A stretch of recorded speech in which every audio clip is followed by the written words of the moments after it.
D'ici 2040, il y aura 4 fois plus de seniors de plus de 85 ans sur notre territoire.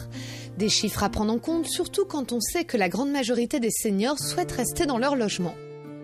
Une liberté de choix à mettre en parallèle avec une lutte contre l'isolement, la nécessité d'apporter des aides et un aménagement adapté, autant de problématiques que le département de Seine-Maritime soulève. Voilà pourquoi une première rencontre a été organisée jeudi 4 décembre à l'hôtel du département sur le thème de bien vieillir dans son logement en Seine-Maritime, à la ville et à la campagne. La question du logement dans le vieillissement est extrêmement centrale. Le logement est partie constitutive de l'identité de la personne âgée. Plus elle est restée longtemps dans son logement, plus elle a pris ses habitudes, plus aussi elle a conservé une autonomie, même dans un logement qui peut apparaître pour d'autres comme étant mal conçu ou peu ergonomique.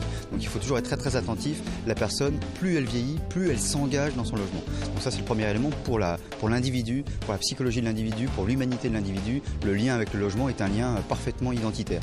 L'objectif principal est bien sûr à la fois de favoriser un cadre de vie agréable pour nos concitoyens âgés et de lutter contre l'isolement et de faire que chaque génération apprécie de vivre dans cette diversité-là. Pour répondre à l'attente des seniors, le département a mis au point différentes aides. Des aides qui concernent les moyens financiers déployés pour conserver son chez-soi, la mise en place par exemple de logements intergénérationnels. Un étudiant en recherche de logement habite chez une personne âgée en échange de menus services.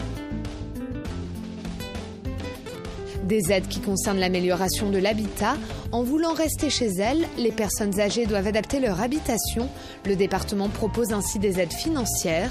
À noter également la mise en place d'un appel à projets auprès des bailleurs sociaux pour développer des projets expérimentaux portant sur l'adaptation des logements.